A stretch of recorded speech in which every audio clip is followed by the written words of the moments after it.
I think I would include a photograph of elementary school children in a museum, all looking down at their phones instead of looking at the art around them.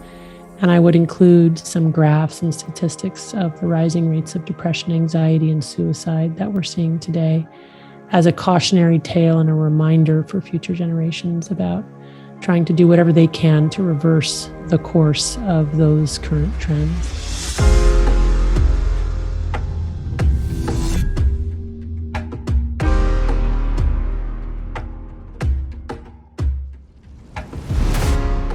Are we all addicted to something?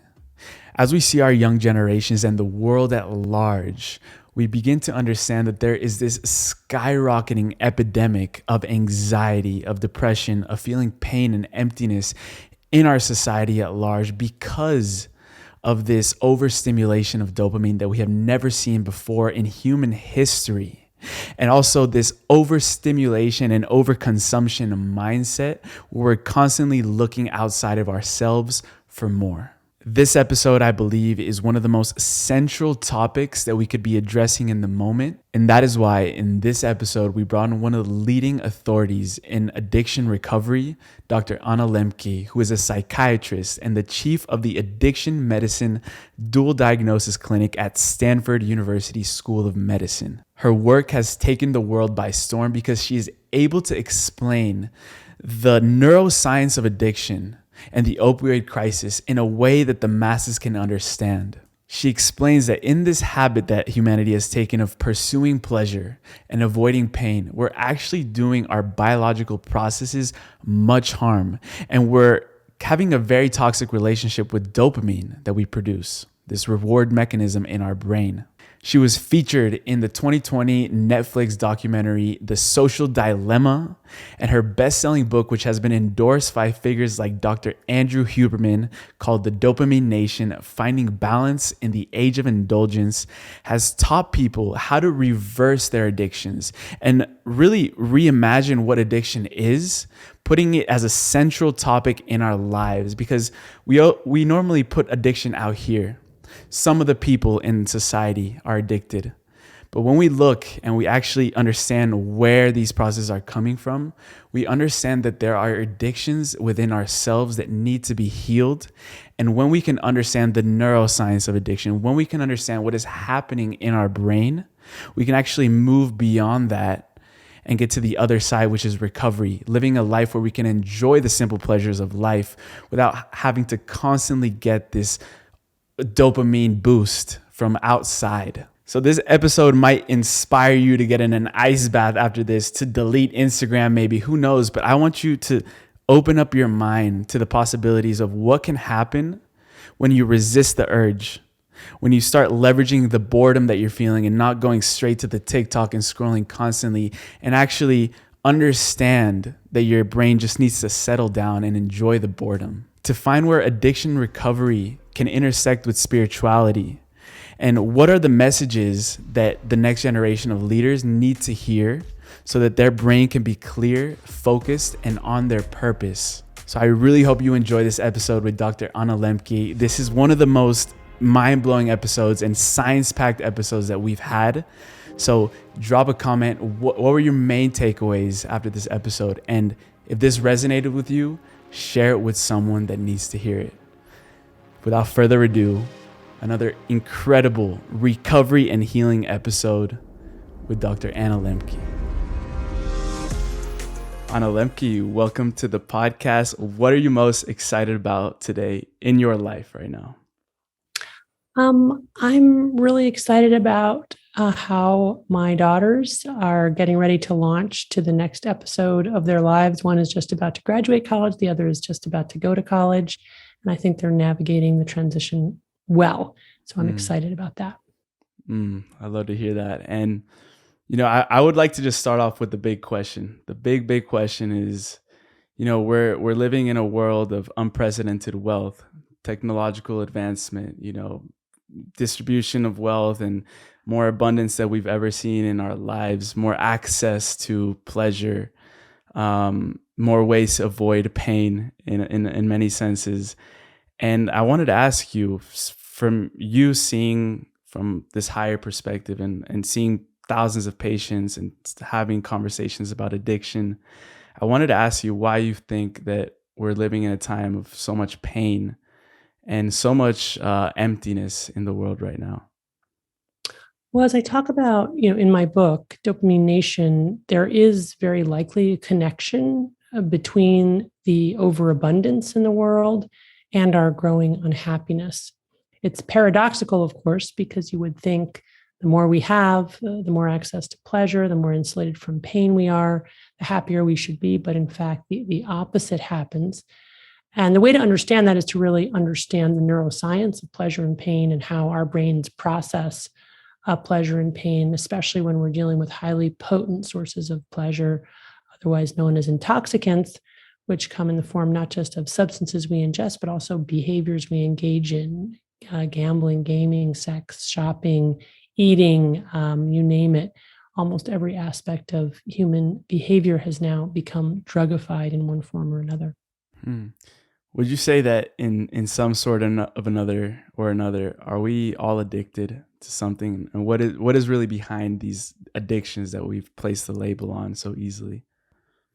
Yeah, so I like to say if you're not addicted yet, it's coming soon to a website near you. I think that is true. Yeah. When we think of addiction, we often think of somebody who's addicted to drugs or alcohol, but it's also very possible to get addicted to things like solitaire or chess played online, or buying things on Amazon, or as I talk about in the book, my own romance novel, Reading Addiction.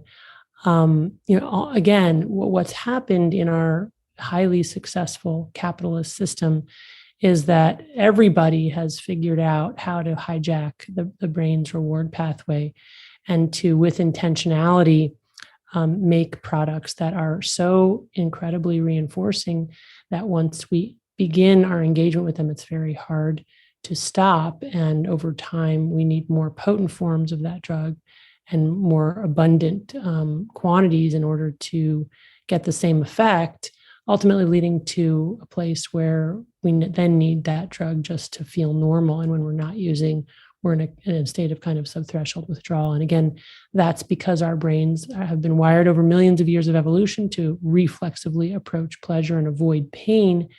But this system, this neurocircuitry, evolved in a world of scarcity and ever-present danger, not in the world that we live in today. So it's this mismatch between our primitive wiring and the modern ecosystem that's got us all tied in knots. And you talk a lot about, the science behind why we desire, why we want certain things. And, now we have so much, I guess, like options to desire from. And in your experience and in your perspective, the science of desire, where does it truly come from? Why do we start wanting things repetitively, even at times? I think the best way to understand this is to appreciate that the same parts of the brain that process pleasure also process pain, and they work like opposite sides of a balance. So if you imagine that in your balance, there's a teeter-totter like in a kid's playground, and that balance represents how we process pleasure and pain. When we experience pleasure, it tips one way, and when we experience pain, it tips the other. But there are certain rules governing this balance, and the first and foremost rule is that the balance wants to remain level, so that with any deviation from neutrality, our brains will work very hard to restore a level balance, or what neuroscientists call homeostasis. So, for example, let's say we watch a movie and it's fully engaging and we're transported. We get the release of dopamine, our reward neurotransmitter, in a specific circuitry of our brain called the reward pathway, which involves these very old phylogenetically conserved emotional structures like the nucleus accumbens and the ventral tegmental area, communicating with later structures, gray matter structures like the prefrontal cortex. So what happens is that with that release of dopamine that we get from doing something that's pleasurable, our brain immediately responds by adapting to the increased dopamine by downregulating our dopamine transmission, downregulating our dopamine receptors, not just to baseline, but actually below baseline. into a dopamine deficit state. So I like to imagine that as these neuroadaptation gremlins hopping on the pain side of the balance to bring it level again. But the gremlins like it on the balance, so they don't get off as soon as the balance is level. They stay on until it's tilted an equal and opposite amount to the side of pain. That's the come down, the after effect, the hangover.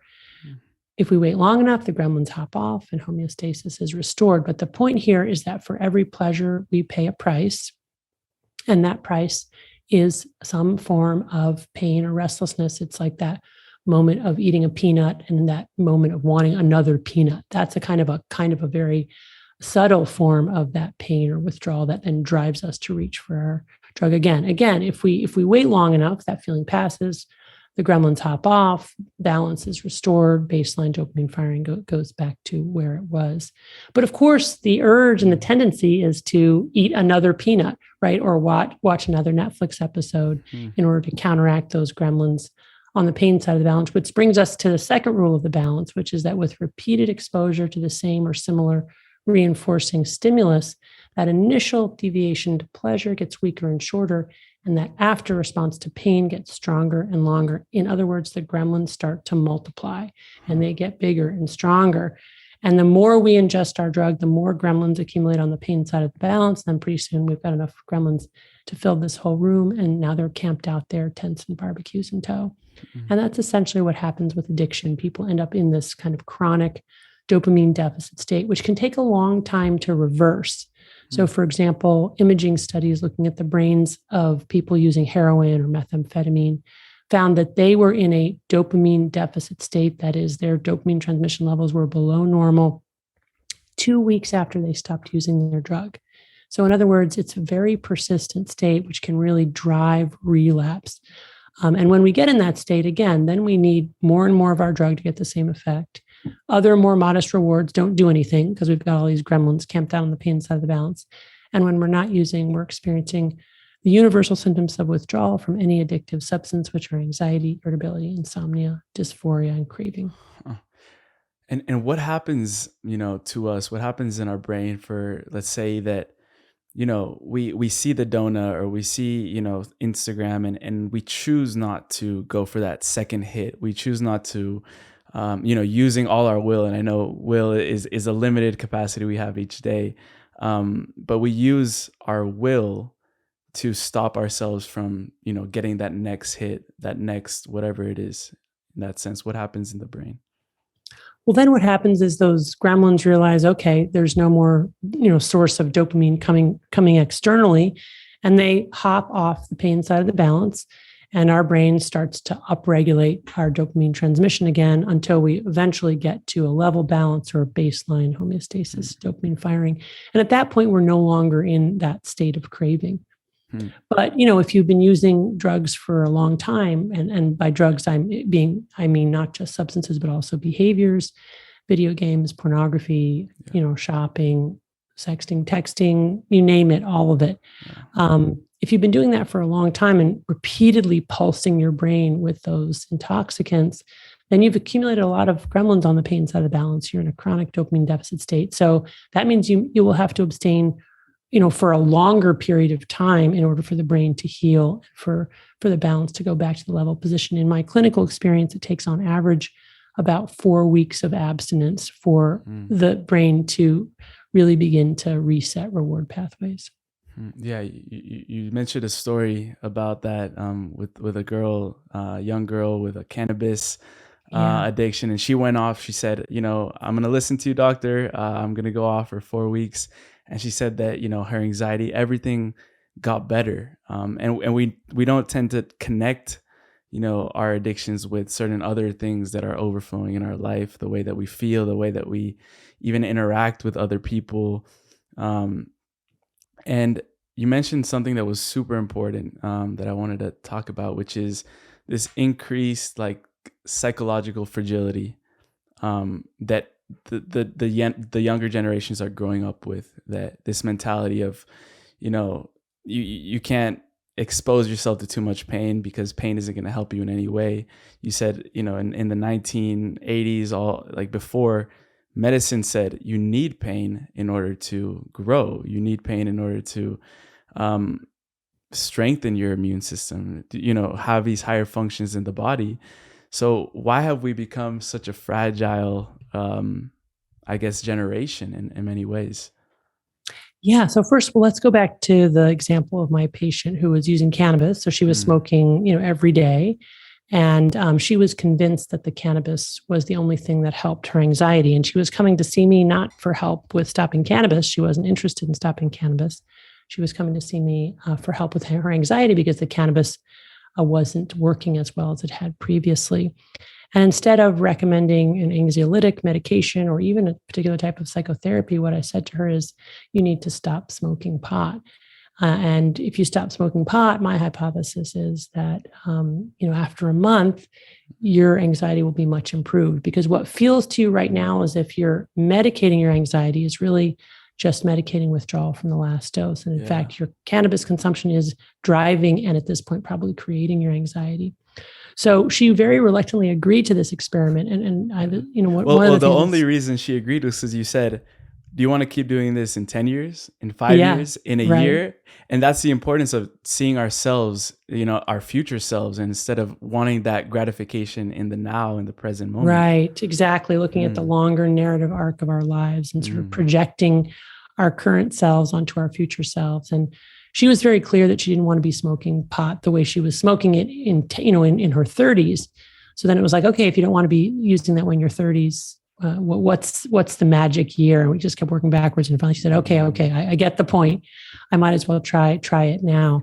But the key piece here is that I always warn my patients they're going to feel worse before they feel better. And the reason that's so important is because if I don't tell patients who are self-medicating or believe that they're self-medicating their anxiety, their depression, or their insomnia, or whatever it is with the drug, then as soon as they stop, that symptom is going to get much, much worse. And then they're going to say, see, I need this drug.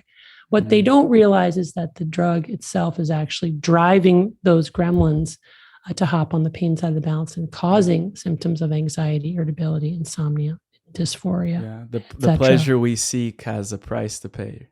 That's right. And what feels good in the moment, the cumulative iterative effect over time is actually making us feel worse. So I always tell people, and this is typically how it goes, you will feel really awful in the first 2 weeks after abstaining. And in fact, she came back after 4 weeks and said she was shocked at how bad she felt. And she had a kind of a hyperemesis syndrome too, where she was vomiting when she stopped, which really made her realize that she had become addicted to the cannabis. So this exercise of this dopamine fast or this abstinence trial of 4 weeks can be very illuminating for people and make them really realize they were addicted when they weren't sure they were. And so I always let people know you're going to feel worse in the first 2 weeks, but if you can make it to weeks 3 and 4 without using, you'll feel better. And in fact, that was her experience. She came in feeling much less anxious than she had. The body adapts to its natural state. Right, than she had in a very, very long time. The other thing too that you mentioned is that dopamine fast allows us to see true cause and effect. So when she was smoking, she was convinced that the cannabis was helping her anxiety. It was only after she had stopped for a sustained period that she could see the true cause and effect, which was that the cannabis was making her anxiety worse. In terms of like the sort of psychological fragility of, the world or people living in it today, I really like to emphasize this isn't because, people or young people in particular today have some kind of character flaw or are less strong. It's really a physiologic response to living in a dopamine overloaded world where we are constantly, all of us, because of our constant ingestion of these highly reinforcing substances and behaviors, and because of the way that we experience no physical pain unless we intentionally seek it out. We experience, for the most part, no hunger, at least people living in rich nations, unless we intentionally seek it out. And the result is that we have individually and collectively reset our threshold for experiencing pleasure and pain, such that now even the merest pain is agonizing for us. And we need a whole lot more pleasure to feel any kind of joy at all. And I think that's really the key here, that it's a physiologic phenomenon and a physiologic adaptation to a world of nearly infinite reward. So the antidote to that is to intentionally create a world and within a world where we avoid ingestion of too many reinforcing substances and also intentionally seek out things that are hard and even painful in order to reset our reward pathways. Yeah, I've been highly inspired by these creators on YouTube that their tagline is called "Seek Discomfort." These are Yeah. the yes theory guys, and for anyone that knows me knows that they were the ones that introduced me to the Wim Hof method for the first Right. time, and you mentioned the importance of consciously exposing ourselves to pain, which Right. a lot of people that I've talked to, and they see maybe my Instagram, and they're like, "You're crazy for doing that. Why would you put yourself through that?" And I've even found that if I stop doing it for a long time, the next time I do it, let's say I stop for a couple months and I do it for the first time, it hurts like so much because Are you doing ice cold water plunges? Is that what you're doing? yes, yes. Yeah. Uh-huh. And I've noticed that, when I haven't done it for a long time, as you're mentioning, our tolerance to this pain is minimal. So Right. it'll hurt like the first time, and then, by the third, fourth day of doing it in a row, it actually starts to feel, even really good, which is what you mentioned in the book, where pain, just as seeking out pleasure takes on a toll of pain, the opposite is also true. If you want to get into that. Yeah. Yeah. So those gremlins are, they're agnostic to whatever the initial stimulus is. If the initial stimulus is pleasure, they hop on the pain side of the balance. But if the initial stimulus is pain, they will happily hop on the pleasure side of the balance and ultimately reset our reward pathway to the side of pleasure so that we can tolerate a lot of pain.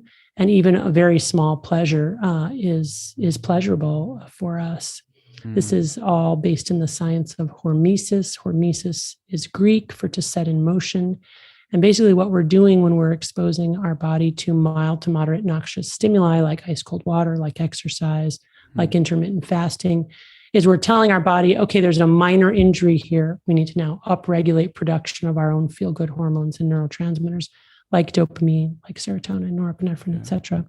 So it's a really good way to kind of trick your body into, believing that it's living in a world of scarcity, which is essentially what it evolved for, and thereby reset reward thresholds to a place where you have more access to joy and are, better able to tolerate pain. The one caveat here is you can get addicted to pain. So if the initial stimulus is too painful, for example, it's very maladaptive to cut on yourself, but people do that because it releases a lot of endorphins all at once and sort of is a release from their mental agony. Wow. And that's not what we're talking about here. That's not a good way to go, because basically then the pain is not a mild to moderate source of pain. It's a intense pain. And then our body responds to it the same way our body would respond to cocaine. There's a kind of a flooding of dopamine. And that doesn't help us in the long run, because then we essentially, use up all of our feel-good neurotransmitters and we're depleted and we're back on the pain side of the balance. So we're talking about mild, to moderate at a progressive level that your body can tolerate, and not just physical pain stimuli, but also mental, doing things that are mentally hard, emotionally challenging, prayer, meditation, all of these things that require effortful engagement and focus over longer periods of time. Yeah. And what I've noticed, like, I'll give an example. I took, a couple of weeks off of Instagram, and, I think my pain pleasure balance was just off because of this constant hit of dopamine that social media apps give us. And when I was, a couple of weeks into that, I noticed myself being able to enjoy like just small things in life. Even you mentioned in the book, like watching a sunset, going for a walk. These are a lot of these things that when we have this balance off or unleveled, we're not able to enjoy the simple pleasures of life. It's right. Worrying in many ways. And yeah. And then I think people can identify that as, oh, I must be depressed, or there's something wrong with my brain, when in fact your brain is just trying to adapt to a world of overabundance and the constant dopamine hits that, we're exposed to, living in the modern world. So I think it's great that you took those 2 weeks off of Instagram. I wonder, what was it like for you when you went back?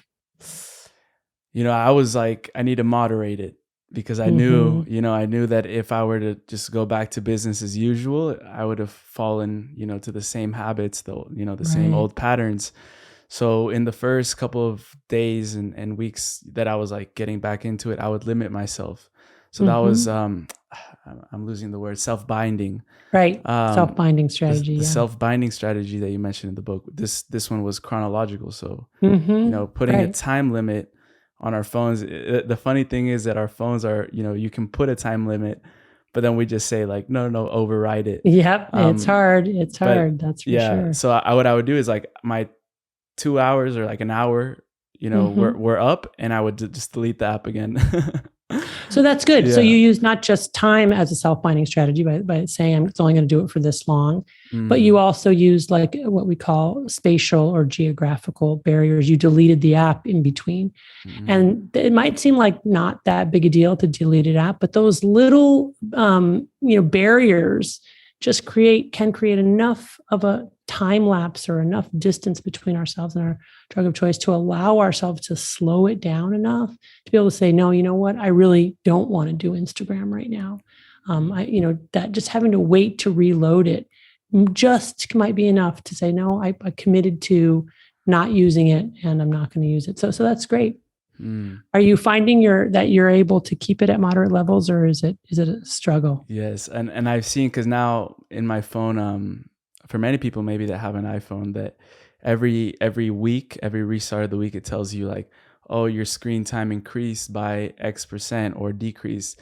And, I've seen consistent like decreases of screen time. Great. And I'm like, it's a good reinforcing mechanism to know that, the efforts that you're putting in to limit this time on the phone or on whatever apps that you're using are paying off. And then you start seeing that, oh, I had more time to prepare for this interview, or I had more time to finish this book. And, speaking of like, I have more time, that was a big issue, or not a big issue, because you talk about boredom a lot, and that leisure activity. I think, I don't want to get the stat wrong, but it was like somewhere between like 7.7 hours of leisure time by 2040. So our leisure time has been getting longer because we're able to, through technology and through the industry, we're able to automate things easier, and who knows where that will go with AI. We have more time on our hands. So what should we do best with that new time that we're acquiring in our lives? Yeah. Well, I mean, you point out two things. First of all, when people stop using their drug of choice, they find themselves with a lot of time. And that might seem like a good thing on the face of it, but it can be kind of scary, because then it's like, well, what am I going to do now? And then we're faced with boredom, and boredom can be a really frightening emotion because it brings up kind of existential questions on, well, why do I do anything that I do? And then having to kind of sit with that and then wait for something new, a new impulse, a new creative idea to come along to fill that space of boredom, without turning to our drugs. So there's that piece of it. But then, as you point out, as a species, through technology and science and innovation, we have now created machines that do a lot of our work for us. We've become much more efficient at extracting resources from the earth to allow these machines to function, so that as a species, we have more disposable income and more leisure time than ever before in the history of the human race. Right now, the average person living in a rich nation has about 4 to 5 hours of leisure time a day. In 20 to 30 years, that's projected to be 7 to 8 hours of leisure time per day. So the real question is, what are we going to do with all of that time on our hands? And so far, the trend looks like we're going to play a lot of video games. We're going to watch a lot of pornography, VR, and we're going to buy a lot of headsets. stuff on Amazon. And I think we really need to ask ourselves, is that really where we want to go? Or are there other more meaningful, value-based things that we can do? Like, I just think of an obvious one, like, working to clean up our planet or help those less fortunate than ourselves, or, make things that are beautiful. Right. So, but we are at very high risk of not doing those things and of just kind of becoming these consumptive, kind of jellyfish. So I think we have to work against that. it's like we're hitting a tipping point in many Mm-hmm. aspects. And if we Yeah. were to philosophize here for a minute, in order for that balance to not tip to this side of like, you see a world where everyone is, escaping from reality in a VR fantasy world, or, Right. surrounded by people, but still, diving into their screen all the time, which we see, a lot. How do we go to a world where people are living life to the fullest, immersing in this human experience that, for me, our souls were here to inhabit and learn from? Well, I think first of all, we have to stop running from ourselves and our discomfort and our painful experiences and just learn to kind of sit with it. We can even go further and get our dopamine indirectly by doing things that are hard, as we've talked about. But I think we human beings can tolerate a lot of discomfort in the service of something higher, and so that service of something higher is that sense of purpose and meaning in our lives. And we're really built for pain. We're built to feel and tolerate and overcome pain. We're the most resilient, one of the most resilient species. Yeah, if right. you look at what humanity has done, at least so far, certainly the most adaptable. But I think the thing that we now have to adapt to is the problem of overabundance. Yeah, I had to ask this because we mentioned adaptation a lot, and in the book, you said that in medicating ourselves to adapt to the world, what kind of world are we settling for?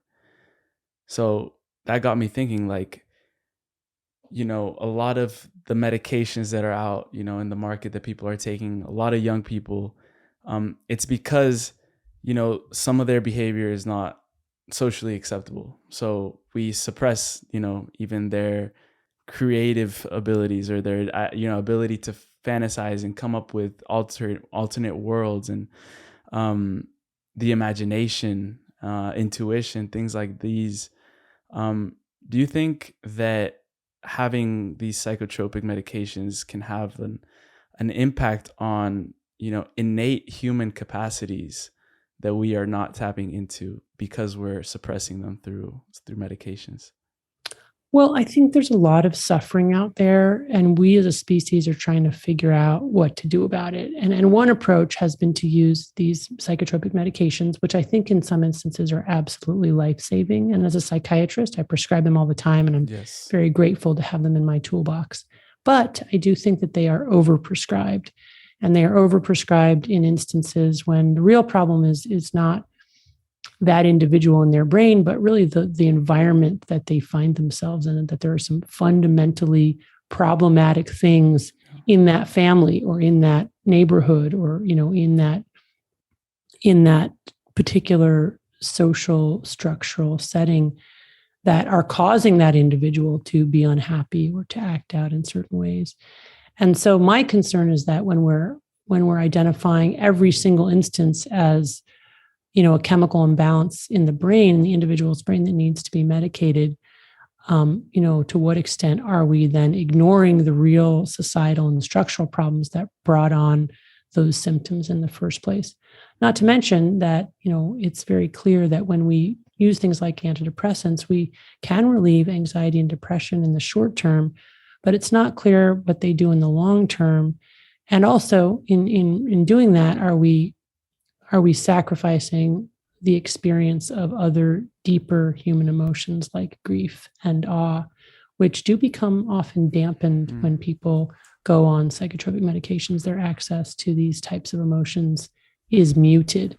So I think we need to talk more about, the appropriateness of the use of these medications, when it's appropriate and life-saving, and when it's just lazy. And also to recognize that there's always a trade-off, that no medication is without risk and without trade-off, and just having more of an open discussion about what those trade-offs are and whether they're worth it. Yeah. And I love how you mentioned that, sometimes through, medicating with antidepressants, we're not able to have the full range of human emotions.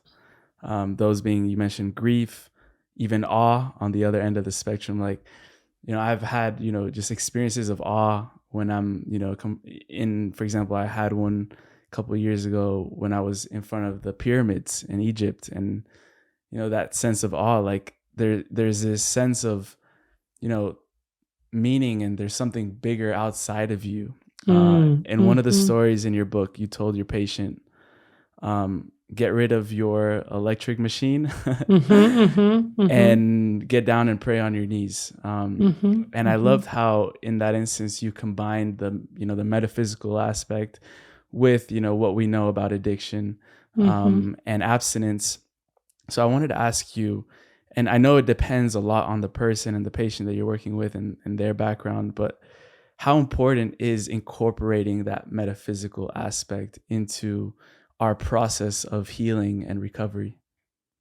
I think it's really important. And whether or not we identify with a particular faith or a particular religion, I think we all have a spiritual side to us that can manifest in many different ways. And it's important that we exercise and cultivate access to that side of ourselves, the kinds of, numinous, expansive, metaphysical emotions that make us feel tethered to our lived experience, and without which life can be very alienating.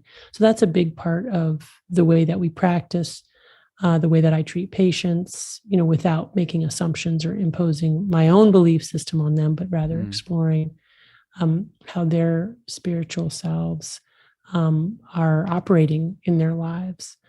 And maybe not even using that word, right? There are many, their sense of mystery or awe, or gratitude, their views of death, their sense of purpose and meaning in their lives. So these are all really important discussions that I think, are happening, in mental health. Maybe not enough, but it's a big part of addiction medicine. I mean, there's a long tradition of addiction medicine treatment. And this idea rooted in the 12 steps of a spiritual awakening being key to recovery. So fortunately, addiction medicine is one of the few areas in medicine where it's actually okay to talk about spirituality and God and other kinds of, the sense of the divine or the metaphysical. You mentioned very briefly in the book the topic of, it's a whole big topic. Just wanted to get some quick thoughts on it. Just the psychedelic treatments that are going on right now. Right now we're seeing that more and more, it's becoming more acceptable in many different modalities of healing. So when is that intervention, let's say, useful or not? Well, I like to always emphasize that we don't have very much reliable data yet to really say one way or another whether it has good utility in the treatment of mental health disorders. So speaking specifically of using it as a medical treatment, for example, the New England Journal published a head-to-head study comparing psilocybin, a psychedelic, to Lexapro, an FDA-approved antidepressant, and found little difference between the two, which I think is important because, Lexapro is a pretty safe drug. Psilocybin, we don't know how safe it is. People can get addicted to psychedelics despite what you may read to the contrary. Yeah. There are other. You said any drug that presses on the pleasure side has the potential to be addictive. Yeah, or any drug that causes a profound altered mental state has the potential to be. And we're seeing, of course, now with the sort of sense that psychedelics are healing or that they cause a spiritual awakening or that they're safe. What we're seeing is more and more emergency room visits here in the United States because of people having toxic reactions to psychedelics.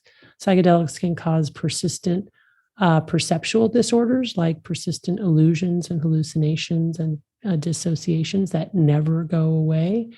So, I think we have to proceed very, very cautiously.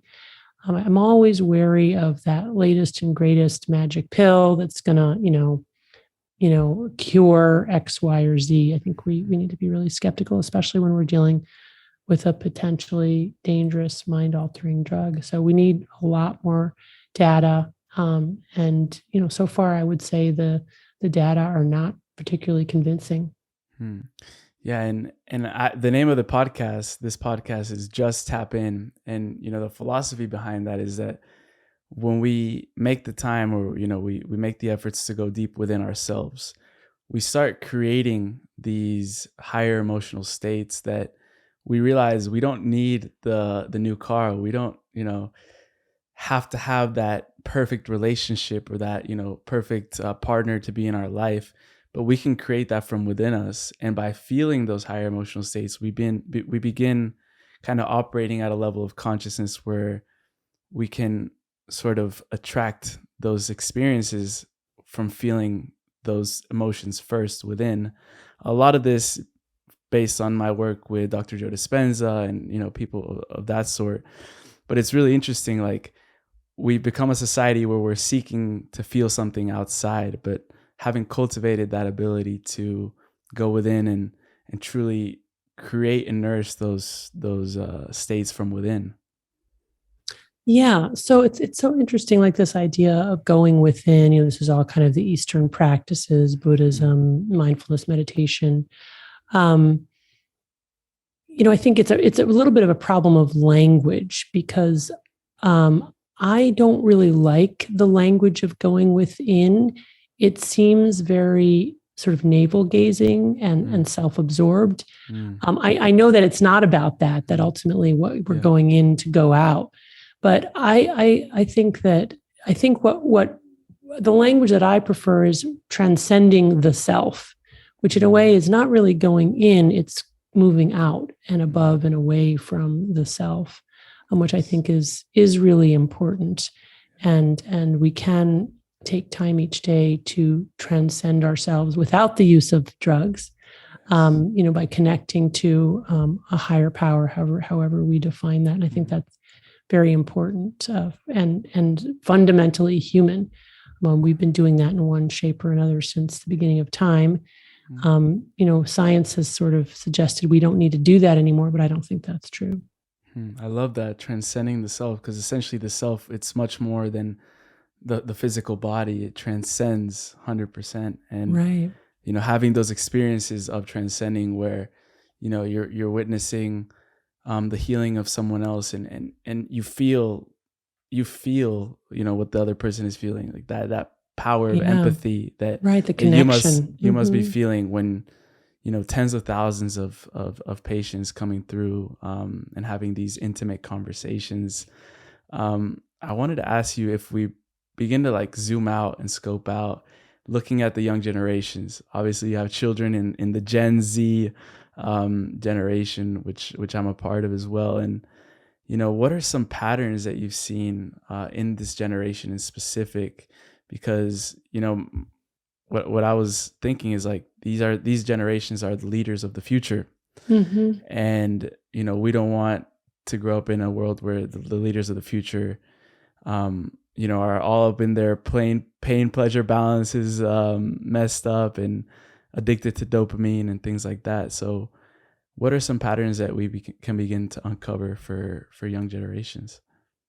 Well, I think I have a lot of hope for Gen Z. They're the generation weaned on this technology, and also the generation on whom the use of the liberal use of psychotropic medications has been borne out as some kind of like very widespread social experiment. But I think that the Gen Z, because this has been sort of their water that they've been swimming around in. I'm very optimistic that they are going to slowly, in an iterative way, begin to say, okay, this aspect of this kind of environment is good, and this aspect is not so good, and that they're going to really be the leaders in sorting it out. What do you think is the main issue in the generation that, when it comes to like, the high consumption, overconsumption of these high dopamine goods? What are some main things that the generations that are exposed to can begin to be, aware of and. Well, I mean, just the incredible vulnerability to addiction, to getting into that cycle of compulsive overconsumption, even with just our phones, right? And finding how that leads to alienation and despair, depression, anxiety, insomnia, just the awareness that the relentless pursuit of pleasure for its own sake leads to anhedonia, which is the inability to experience pleasure in any form. That's what I think this younger generation, I mean, all of us now, but especially this younger generation, they'll have to come to this awareness and then figure out how to live, in harmony with the world that we've created. I love that.